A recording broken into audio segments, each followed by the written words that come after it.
Well, we want to welcome y'all to our fourth Sunday group today, and this is the core group here, and we're very grateful that you're with us because we know that you are always with us and create the energy that is so sacred in our home. One of the things that I wanted to discuss today, because I think that it's a very important issue, has to do with how the body handles drugs. And the reason that I'm talking about it, we had the opportunity to experience it with Chuck and his surgery, and it's like when somebody is taking a narcotic drug specifically, it creates holes in their etheric field. And what that does is it opens up for things to come in because you're not in control of yourself at that time. And so other entities that are hanging around, and maybe, I'm not saying whether they're good, they're bad, sometimes they are just want to create havoc because they feed off the energy of of what can be created when that happens. But just this week, we had a shooting here at the Walmart parking lot in Cedar Park.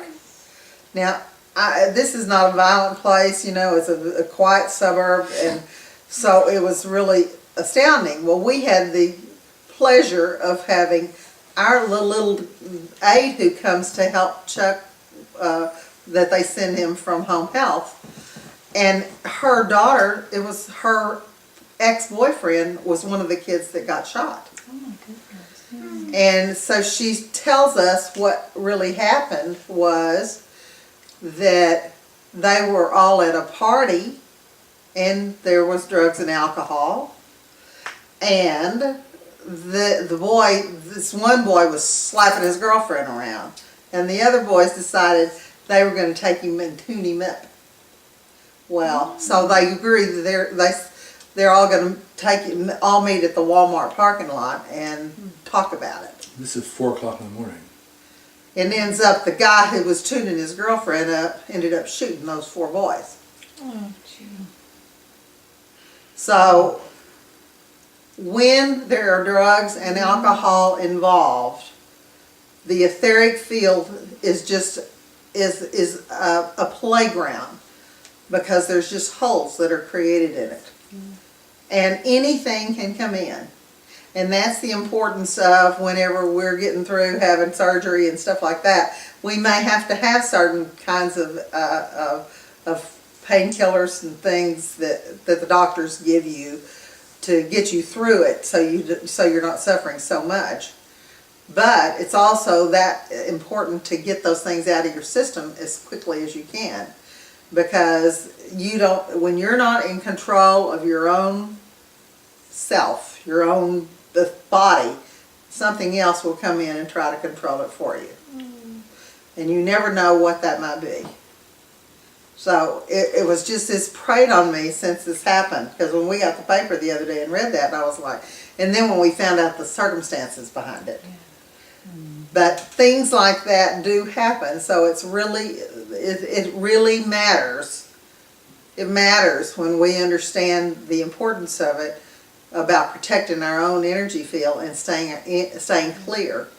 And that's the reason we do prayers. It's the reason we listen to sacred music. It's the reason we meditate. It's to build up the energy in our field so that we are able to protect ourselves, so to speak.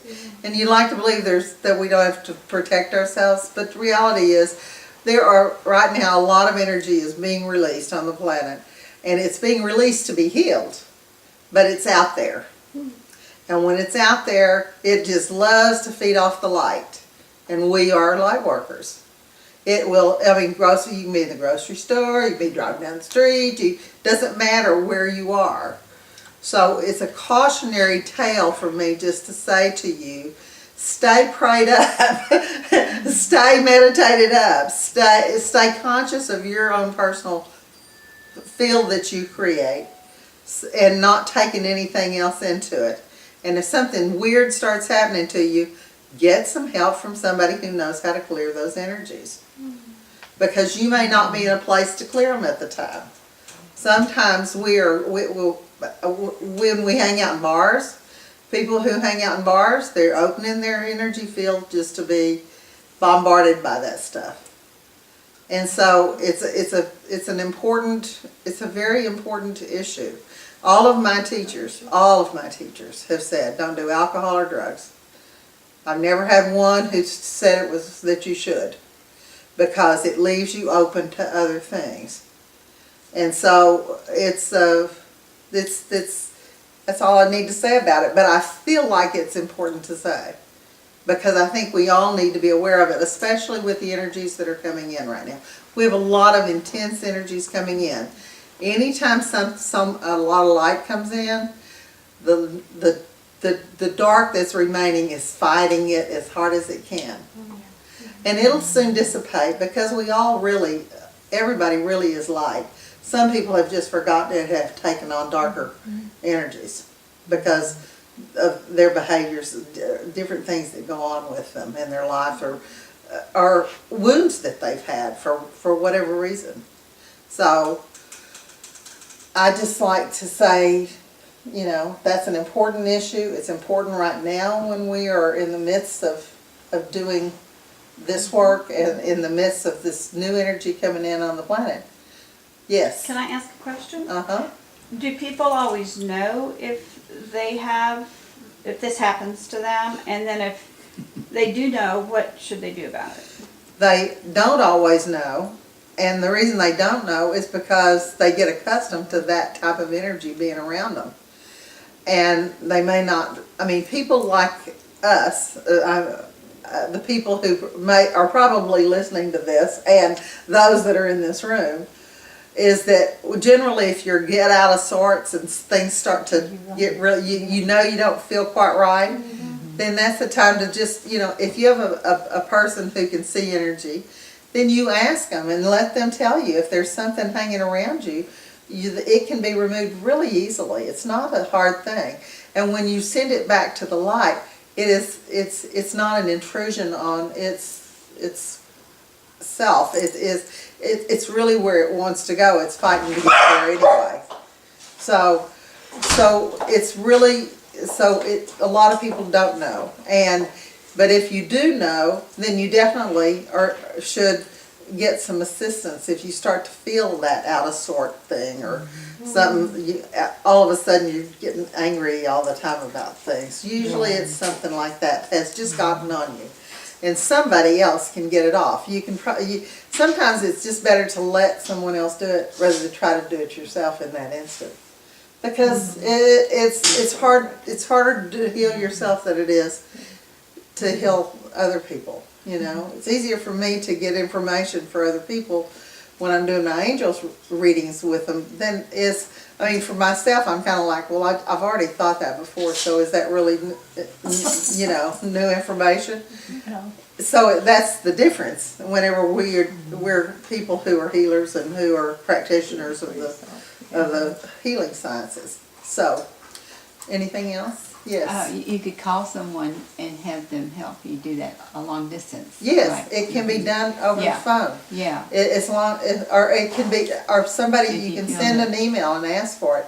One of the things that I tell, on my angel reading website, I have a thing where people can send me an email and ask for prayers or for assistance with things like that. And if they do that, then the prayers begin immediately, and if it's a healing to remove an entity, then I just go in and I'm able to get it done. And it happens instantaneously. It's not, it's something you got to know is going on, and you got to know where you're sending it. It's not anybody can just say, but if it's yours, you can say, you're not welcome here, and you can cast it away. Because there is a universal law that if you recognize you have one, you can say, you're not welcome here, and you need to leave. You don't have my permission to be in my energy field. And they have to leave. I have seen it happen. So but you can do it. You can do that yourself simply by making the statement. Remember in the Bible when Jesus said, "Get behind me, Satan." That's like, it's that, and we call it Satan based on what it is, but the reality is, I mean, it's a darker energy. It's not one that's here to do good. It's to create chaos and aggravation. So, but sometimes we pick them up. We specifically pick them up, and whenever, and we're not aware of it. Maybe it's other people around us who may be doing drugs, not us doing them. But you're around them, and you're in that energy, or the alcohol, and all of a sudden they see, here's a little light body over here. I think I'll go have a little taste of that. It creates holes in your etheric field. And so it's important to be aware of it so that you can make sure that you get it taken care of. And so some people who meditate think that if you drink or do drugs, it'll take you into a deeper meditation. You'll have a greater connection with. Absolutely is not true. Thank you. Yeah. It's absolutely not true. As I said, all of my teachers have said if you do drugs or alcohol, it leaves holes in your art field, and it leaves you open to other things that you might not be wanting to have around. So my teachers have just said don't do it. So I know. And it's also true, as I can attest with my new knee, that when you have therapeutic drugs in a surgical situation, you are also vulnerable to these powers, entities, whatever, coming in, and the craziness you feel that other people see in you as you're on those drugs is also crazy inside of you, although you may not know it. And that's when you call for your friends to help you, as you all have done with me this week, to get past this, the negative effects of the drugs. And trust me, I know from crazy, because I was there just recently. So It makes a difference. yeah. That's all. Is that it? That's all. So what I wanted to talk about this afternoon is a long time ago, our ancestors figured out that every day the sun goes around the sky. Didn't go around the world, it just went around the sky like this. And shortly after that, they started counting, and they realized that 28 and a half of those sun's trips equals one moon trip. So all of a sudden they started telling time with moons and suns. And after that, and it took a long time, our ancestors used to sit outside in warmer climates on fur blankets or fur pads, and they'd sit up late at night around a campfire, and as the coals went down, they listened to the elders tell the stories about what they were seeing in the sky. And one elder would say, well, there's a great big bear over there, and another would say, well, there's another little bear over there, and there's a great big warrior with 3 magic things on his belt and a scabbard down his side, and that looks like a crab someplace, and they would see in the sky these stories. And over a long period of time and over careful observation, these people realized that there was one star out there that didn't move every night. As the other stars move around this way, this star stayed in the same place. And over maybe 3,000 years, they discovered that that star is the light that never faileth, the light that never changes. And it became known as the pole star. And every one of you can go right out on the back porch and you can look up right there tonight and you will see the pole star at the end of the Big Dipper. And it's right there for you to see. And what happened is that the pole star became our way to find ourselves direction any place on Earth, maybe primarily in this hemisphere, but any place that we were going. There was a way to find our way home because there was a guide there. Mm-hmm. And the idea of the pole star is not restricted to one star in the heavens. There is a pole star that each one of us is carrying around with us. We are all on the very cusp, we are on the edge of the evolutionary thing that's happening on this planet. Now, we have spent a fair amount of time talking with scientists and religious leaders and students of consciousness who know or think they know, and apparently have evidence to prove that they know, that somehow or another the whole game, the whole dynamic that we are involved with is the evolutionary process. And we are not just folks wandering around here. Does anybody here believe in coincidences? Have you got that far? Everybody's gotten that far, right? There are no coincidences. But if you would listen to some people talk about evolution, they would like for you to believe that it's just a bunch of random chances that are kind of like coincidences, but they're not even that. There's just random chances, and somebody throws the dice and this happens. It doesn't work that way. Somehow or another, there is a pole star, there is a goal, there is a thing to which we are going.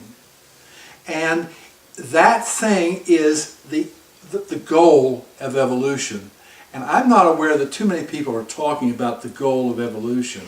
But here's what it looks like to people who have talked about it. Somehow or another, we are the progressive version of the goal for humanity. We're as far as we've gotten in humanity right now, all of us, all 7.5 billion of us. And every time we make a change toward that goal, it ripples around the world. Just boom, boom, boom, boom, boom, boom, boom, boom, boom. And we have a profound effect on what happens elsewhere. Now here's what that turns out to in terms of numbers. And this is to me, this was a very powerful image. And we got this when we were talking with Bruce Lipton. It goes like this. There are 50 trillion cells in each one of our bodies. That's a lot of cells. You can't imagine that number. So you can't imagine that number. It's a lot of cells. And for each of us that are in healthy bodies, and thank God the people in this room are in healthy bodies, all of those cells are communicating and cooperating together. And they make it possible for us to get through our lives with grace and ease and to do more than just keep our bodies going. 50 trillion cells cooperating. Now, Bruce Lipton says, well, what happens if there's a rebellion? And the cells in the liver start to say, well, now, wait a minute. These people down at the feet, they're freeloaders, they're welfare cheats, they're just sitting there not doing anything, and I'm not going to give my investment in the body to these people that are not doing anything. And all of a sudden, the liver cells to start to revolt. Well, guess what happens next? You have a problem with your liver because your liver is not cooperating with the overall thing. Now, that's how it comes apart. You see what I mean? All the cells are there, we're healthy, but if it starts to come apart, that's the picture of sort of how it comes apart. Something inside of us says, okay, we're not playing anymore. Mm-hmm. Now, the reverse of that is what we are about to do with evolution. There are more now than 7 billion of us on the planet. Pretty soon you're going to be hearing the number 8 billion. And we asked Bruce Lipton, well, these 8 billion people, does that mean we've really got a problem with overpopulation? And everybody thinks we do. And if you look at it, it makes sense that we do. And he says, no. He says, the problem is not the population count. The problem we're facing is, and this is borne out in other things as well, we have been in, for the last 5,000 years, a warrior culture. And in the 20th century, we mastered the art of war. Now we can simply take out the whole world, if we wanted to, in less than an afternoon. Just boom, ba-boom, ba-boom, ba-boom, ba-boom, ba-boom. We can do that. And so that's where the warrior culture has gotten us. But what we're possibly able to do is we must now leave the warrior culture and we must begin to create a culture of cooperation. And it's like taking all those 50 trillion cells, that's a lot. Taking all those and bringing them back together, although in this case, it's only 7.5 billion cells in the body of humanity. And somehow or another, we are the leaders. we have to find a way to create a culture of cooperation. And can you imagine what would happen if quickly, because of the necessity of this, we were able to bring people together in the knowledge that if we cooperate, there is enough food, there's enough water, there's enough space, there's enough money. And by the way, in the body, each cell has a specific job. It wouldn't be there if it didn't. Each cell has a job. Each cell is guaranteed a place to live. Each cell is guaranteed adequate food. Each cell is guaranteed adequate support. Each cell has a complete life of its own doing what it's there to do. And yet some of our ways that we work together in this 8 billion cell body of humanity is, well, those people just don't count. They're really not worth even thinking about. All of us are part of this body of humanity. And all of us have a job that's important to be done. And as we work on this, then we begin to understand that the evolution that's up against us now is not creating another toe or a finger. That's done. The evolution now is for us to evolve to understand that by cooperating with each other, and doesn't that sound like pie in the sky? Really? When you look at the world situation, what are you talking about? Cooperating with each other. We're about to go to war with the whole world. And you know about cooperation? That, in fact, that's not pie in the sky. That's pie in the reality. Because that's the only way that people that I've talked to know we're going to get through this, or out of this, or past this, is to understand that we can cooperate. And there's enough for everything to go around. So our job as evolutionists on the edge of evolution is to understand that every time we find a way to cooperate, every time we find a way to come together, every time we reject an opportunity to exclude somebody, every time we reject a disharmonious situation, every time we say, wait a minute, we really are each individual cells in the body of humanity, and we have to work together or humanity is going to get so sick that it won't survive, and that means we'll all be gone. And when you think about where we came from, we have literally clawed our way out of the swamp. Over thousands and millions of years, we have come to this point where we can understand that we are evolved beings, and now we have to participate. We have to become conscious members of our own evolution, and we do that by understanding that we have now entered into the age of cooperation. And we have left behind, maybe with the beginning of this century, we have left behind the age of warcraft. It's over. And here we are. So that's what I wanted to say today, that each one of us is involved in evolution, and each one of us has the power to affect that process all around the world when we make positive decisions that express the fact that we understand the need for cooperation.